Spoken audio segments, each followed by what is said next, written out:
The people here are great. I love the people here. What was necessary around here? What did we need as a community? We make our dough from scratch. We make our sauce from scratch. Without the support of the community, I would not be here. We do this for that. You know, it gets us to come back the next day kind of thing. John Beavers. This is the Coop Pizzeria. We're in Alpine, Texas. I'm the owner and operator of the establishment, and yeah.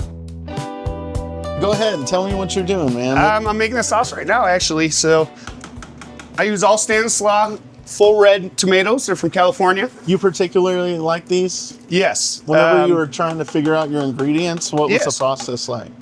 It was more of the sugar contents of things. You know, I don't want too sweet, but we want a little bit for the sauce. The Chicago style that I'm doing, the sauce definitely has a little bit of sweetness to it. Nice. With, you know, hence there's. You can have it spicy, you can have it sweet, but this is the tomatoes that actually work good for us.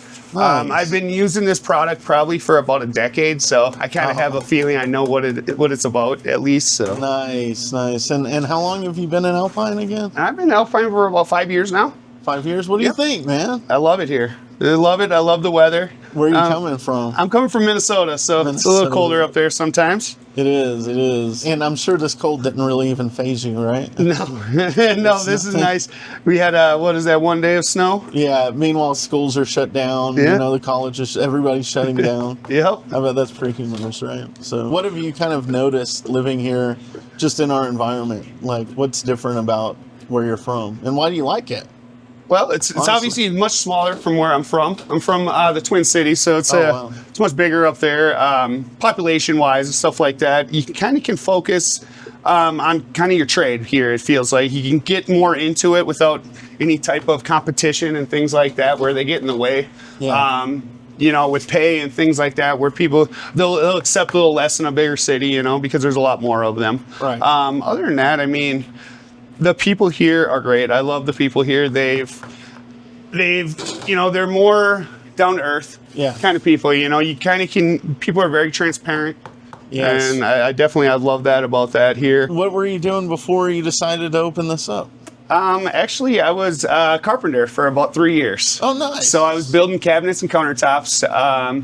I've been a chef for 26 years, so it's been a while. I kind of stepped out of it for a little while. And when the opportunity came around here, I kind of stepped in here. I couldn't get out of it for long, you know. So well, there's not a lot of options to get good pizza. Well, there's really, honestly, dare I say, almost pretty much no options. Zero options to get like a good slice. Right. And especially what you're doing. You're bringing the Chicago in. Mm-hmm. You're bringing some different things that people in Alpine just really aren't used to unless we go to a bigger city. It's not normal, right? Yep. But I mean, it's a great thing that you're building, right? Yes. Like what you were doing as a carpenter. It's kind of the same thing. You're building a work of art. You're building something, a structure. Yep.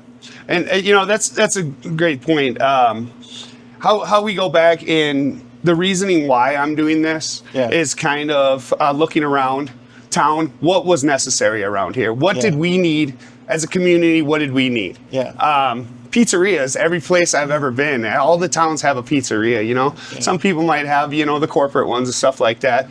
But this is definitely something that I wanted to focus on. I've said it since day one that I moved here. I was like, where's the pizza place around here, you know? And we, you know, like I said, we have those corporate places, but this is more of what was necessary for the community. And, you know, it's not always just about me. It's about what I can produce, and I love seeing smiles on people's faces, you know. And we make our dough from scratch. We make our sauce from scratch. We do all those extra steps that make it, you know, worthwhile, you know. Absolutely, and you can definitely taste the difference. That's for Thanks, sure. man. Yeah, absolutely. So, like, has pizza always been like kind of one of your go-tos since you were a kid? Is there nostalgia to it, or what kind of elements just bring it into your life more than just the average person? Well, I did it in Minnesota for about a decade. I was actually just a corporate chef, and I was asked to, you know, if I wanted to help open up a pizza establishment with another person, and that's what I did. I wasn't thinking of, you know, doing something like this, but I guess over the years, I've always had that urge of just like wanting to get back into it. You know, I've always wanted to get back into it, and I didn't know exactly. I've had menus, I've been executive chefs at other restaurants, and I've thrown pizzas out there, but I've never actually had a full focus on the actual pizza itself. Yeah. So that's kind of where I'm going with that. And your creativity has no bounds, right? Yep, that's right. That's right. Yep. And you're building the menu. What do you got on your menu so far? Well, we have Chicago style. We have calzones. So we have a Chicago style deep dish. That comes with the pomodoro sauce. It's a chunky tomato sauce that has fresh basil, fresh garlic, some good olive oil, Bellissimo olive oil, and then some kosher sea salt in that. And then we make our own red sauce also in-house here, where we add our oreganos, our Mediterranean spices, and then also garlic, onion powder, whatnot. Now, I know you have a secret to every ingredient, right? Yes. There are some things we cannot disclose. Just the amounts, really. I don't mind, because anybody's going to ask, what's the ingredients inside something? I'll tell them everything. But yes, it's the amounts that's going to matter. And the love, right? Yes, for sure, you put man. love in every pizza here. And it starts with the base, the nice, they call it in Italy a gravy. Yep. I grew up, I went to school in Boston for a little while, and I learned, all the lingo from there, from the mob bosses. Yeah.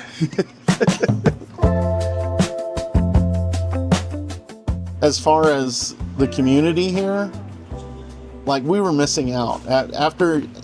It's like we didn't know we were missing out until you got here, and then now we know, like, we were missing out. I appreciate that. Time, man. I really do appreciate that, because, without, obviously, the community's support, I am nothing. I'm a sitting duck. I am nothing. But Well, what are your visions? What's your future? Like, what do you see doing with this? Do you want to expand? Do you want to just keep it homeschool? What do you Well, as a family establishment, we only have so many family members that can work right now. So that's our plan, is to kind of keep it with our family. And the expansion is coming, but it's all within. So until you see it, that's when we'll start discussing a little bit more about it. And I saw you had the fish tacos. Are you still going to keep, adding random stuff here? Yes. Yep. The plan is to, in the future, and as we go, add more features and stuff like that, where it's not so much just pizza, but pizza can still be an option for them, but then they can also have different options. Redfish, chicken marsala, things like that. Well, this week we'll probably be doing some pork ossobuco and things. So what kind of prep does it take to make everything from scratch? Well, every day is a dough day, I'll tell you that. You make dough every day? Yep, dough is every single day, because we do a 48-hour. We try to do 48-hour on our ferment on our dough. So we can use it after 24 hours. That is just fine, but I think, it's a lot better after that 48, that's for sure. Right, yeah. Flavor-wise. And do you think you have it, like, do you have to think about it anymore, making a pie, or is it just come so natural to you that it's like muscle memory? It has been just like muscle memory lately, and I've only been doing this again for 5 months now again. But also I did it for a decade. Don't get me wrong. Yeah. But it seems like I'm honing in on it pretty good. Every day we're always learning. Everybody's learning, I believe. So I'm just a student in this, but I'm also. I think I know where to start, and then we're going from there. So do you kind of parse out your day? Like, how many pies you can make in a day? Like, here's how much dough I need. Yeah. So a lot of times. Prepare, so right? on our weekends, obviously, we're going to be busier. So our Fridays and our Saturdays are going to be busier. But it's starting to pick up Sundays and Mondays too. Nice. So our par levels have stayed pretty much streamlined throughout the whole week lately. So that's been great for me when it comes to my brain, But other than that, I mean, we've definitely honed in on how much of that par we need to get through the next day. Last night we ran out. All weekend we were so busy because of the snowstorms, other restaurants being closed. I believe that we took in a little bit of those customers too.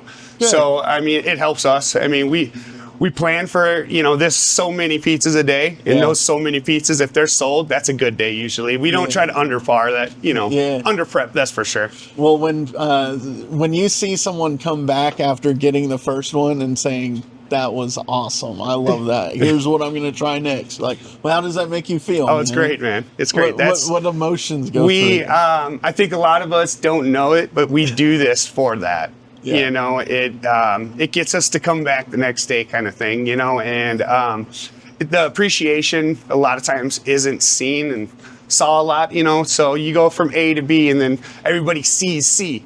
Yeah. They don't know about A and B a lot of times. So those things, I think, they show when somebody's smiling. I think that makes them know, hey, we know what's going into this product that's making it, you know, make sense. So yeah, and it's so special, like, you know, to have it, like, you know, made by the family, made by the owner. There's something intangible that you can't write on paper. It's more than just a list of ingredients, right, and putting it together. There's just something, you know, next level about getting it from the family who's making it. Yes, the hands-on with you know, more personal kind of thing. That definitely helps a lot, I think, personally. Yeah. Hey, can I help you guys? Oh, sweet, man. I'm going to grab some pizza. Oh, yes. Go ahead. You guys are pretty busy, but... No, you're fine. You're all good. I got some gnocchi up here. This is Pomodoro gnocchi. So it's got my chunky tomato sauce, some basil, garlic, olive oil. You know, but... Yeah. Really good pizza. I'm out here for lunch, and it's really good. Awesome. Thank you so much. Yeah, you guys have a great day. Y'all take care. Thanks. Oh, man, when you slice, do you have to... how accurate are you on the... on the portion sizes? I know an Italian guy. You've probably gotten one of mine that wasn't very portion controlled, but it's all still 14 inches if you get a large bite. It's always 10 inches if you get a small one. So nice. Yeah, and you got the stromboli. That's basically a pizza. Yeah, right? Like just sure rolled is. up. Stromboli to me would be just no sauce on the inside. This is a buffalo chicken one, so there is some sauce in there. But usually, you know, between a calzone and a stromboli, calzone will have sauce inside. Yeah. Stromboli on the side usually. Are there any big no-nos when it comes to pizza? Like when people order it, maybe they don't know how it cooks or something, or maybe they're like trying to get too much or too little, or they don't really know what they're doing taste-wise. Yeah, usually, Like, you know, taste-wise, I let people just do whatever. Wing it. If I have the ingredient, I'll throw it in there for them. When it comes to my deep dishes and my calzones, I limit the amount of toppings that go inside them. They get sloppy. You know, you start putting pineapples, you start putting a lot of wet ingredients, raw ingredients. I use fresh vegetables, so like onions, peppers, and all that. Yeah. My tomatoes, those are all fresh. So there's still a lot of water retained inside them that comes out. So I limit, you know, to those to 4 toppings, just so that it's not soggy and stuff like that, and that my bread actually cooks. Right. So. Nice. What are some of the like veggies that you like working with the most? Like mushrooms? Like mushrooms, yes, for sure. Mushrooms. When we get down to the wet stuff again, the mushrooms are very wet, but. Yeah, the mushrooms, like I said, I do mushrooms, the onions, green peppers, cut all that in-house, and then also the tomatoes.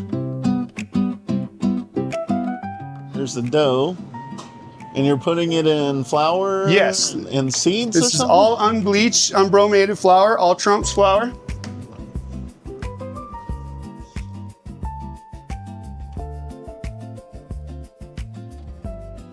That's finesse right there, getting it perfectly circle like that. Wow. Yeah, it's definitely a skill. Does it feel like you're painting every time you make one? Yeah. Yeah, right. Yeah, one thing is also the sauce coming to room temperature is a plus. I mean, it cooks better, you think? Spreading. Oh, cooking, spread. maybe, you know, I haven't really had many problems with cooking cold sauce, but spreading it around definitely is a big thing. It doesn't get clumped up in the middle or anything. Wow. I use this grande cheese. This is not only the best cheese in the market, it's the best cheese in the world. Wow. This has no caking agents or anything inside it, so don't have any of that fake sawdust or any of that stuff going on. Pepperoni here is from Cincinnati, Ohio. It is Ezzo brand pepperoni. That's a very big use. They use it a lot in the East Coast. Wow. It's a cupping pepperoni. Oh, it cups. Yes, it does. Yep. I put so much of it on there that a lot of times it doesn't cup like you would think. Like if I put maybe just a few pieces on there, it would cup up a lot more. Yeah. But Oh, I put between 69 and yeah. 70 pieces on a pie. So Wow. come on. That's it right there, right there. He says, break the fourth wall. Break Is that that what you fourth call wall, it? baby, yeah. You look right into the camera. So I it told goes you in not there. to look. How many degrees you fire it at? I go between 550 and 600 degrees. My oven is. How long does it take it to cook? About 10 minutes. Wow. Yep. That's it. Yep. That's right. And you don't really do anything? You just let it set it and forget it? No, I'll look, because if the deck hasn't been used for a while, the deck will be a lot hotter. So that's when maybe at about 9 minutes, a lot of times I'll take a look just to make sure. I take it off the screen around 9 minutes also and pull it off, and I brown the bottom too. Nice. The screens, the only reason why I use a screen, I could use pizza peels and throw them all in there. The reason why I use screens is because it's just me making these pizzas. Yeah. So if I have 20 pizzas to make, I can put them on screens, I can set them out, and I can put them all in. If I have 20 pizzas to make and I do them on a pizza peel, that means I have to do each pizza peel, and I have to do 20 pizzas. So I can't line them up and do them properly. So yeah. Well, more efficient, right? yes, for sure. Yeah, a well-oiled machine. Yep, that's right. Have you gotten? Do you calculate your speed? Do you No. Do you have a personal best that you're shooting for? No, because it's not about me and my speed. It's about the bread. The bread. I mean, I use the same recipe every single day and all that, but as we all know, the atmosphere changes a lot of these things. Temperature of your water changes, stuff like that. But no, I just go by the bread. The bread's field. My field means nothing. No speed here. It's all about, and I tell people that. We give them 20, 25 minutes usually to wait on a pizza, because that's how long it usually takes. So. Yeah. What is rush hour like for y'all when everybody coordinates their watches and they decide, okay, it's time to call Coops 4 o'clock. right now? 4 o'clock hits is usually right when we get hit hard. You wouldn't think so, because it's not dinner time. You didn't think, but 4 o'clock is usually when we get busy, and then again around 6 o'clock. So. Wow. So. What's it like whenever it is? I mean, what's the atmosphere like? If you've ever been here, I mean, we keep it pretty chill in here. We play the music, and we try to just keep up with that vibe, and we only can pump out as much as we're able to. Did you do any advertising? What did you do? We've done very little advertising. We do Facebook, stuff just to let people know we're still here. If we have features we want to, let people know about and stuff like that. But we haven't got too far into the marketing stuff like that of it. I think this being such a small town, we all market for each other. Yeah, we do. We know each other. Neither if it's bad or if it's good, we market at. So and being two people, you can only take so much, right? Yep. And we only will take so much too. It's we've worked for other people for so long and that's great. It was good dreams that they had. That was just work for us. So now these are our dreams, and that was one focus we had as our families here with us a lot, is we want to keep it like that, where we're not, going crazy over, food. We're not surgeons. We're not, saving lives. Right. What we are doing, we're helping, we're indulging people's lives. We're giving them that option to have like a good pizza pie and stuff like that. So there's no real reason for us to take on that stress and that burden of those things. Does stuff stress us out? Yes, but not, like it used to kind of thing, I think working at other restaurants for other people, I think that was a thing where, I mean, not that I'm done with it, but it's also, once you kind of step out of that, and you kind of build your own dream, it's hard to go back to it, Did you bring all this? Was some of it here? We purchased all of it. So there was some stuff in here when the old owner was in here. We took the majority of all that out of here, I believe, and all we have in here is that fryer. But the rest we've taken out, and we revamped it. We got all new equipment and everything just to focus on what we're trying to do here. That's perfect. We got the 7-foot table, our prep table, and then the pizza oven, and then we just got a new range in, so we can start doing those features that we speak of, Nice. So it's been great. I do have a partner in crime in this, besides my wife, is the owner of the gas station. Me and him are also part of this. So he's more of an operational kind of guy, but he's been also helping me out with the features, so it's been pretty cool. Yeah. Well, that's good to hear. The greatest part is about this also is I've got to know the community. Being an outsider coming in, it's the hardest thing is like getting to know the community that you're in. But being here, everybody's coming in, so it's like they almost can't avoid me. All right. You know, I'm staring at everybody walking through that door, and so it's like a lot of times I get a hi from them, and maybe I once have ever noticed them before, you know. But that's been a great thing is being able to get a sense of who the community actually is. And right on time, right there. It's like, stop talking, Colin. That's it. I'll take that. I'll turn her up. Nice. And we are ready. What do we call this? So this is original pepperoni pizza. Original pepperoni pizza. Yep. And that's a large. All right. Geometry class, 1301. Let's cut this in 8 for you guys. Usually I cut this in 12, but you know, it's great. It's been great for me, for all of this community, I think, for us to have a local pizzeria here to call your own without the support of the community, as I repeat myself, I would not be here. You know, right? Yeah. Simple as that. Speaking on behalf of the community, we want to see you succeed, and we're going to do what we can to make sure that happens. And you're going to do just like you do what you perfected throughout your years of experience to create something that just brings so much joy into everybody's home. Thank you. Whoever has appreciate you. So Let's leave them with the shot. all right, there we go. All right. The Coop Pizza here in Alpine. Look them up, baby. That's now that's we got to put that Rock on. on, brothers.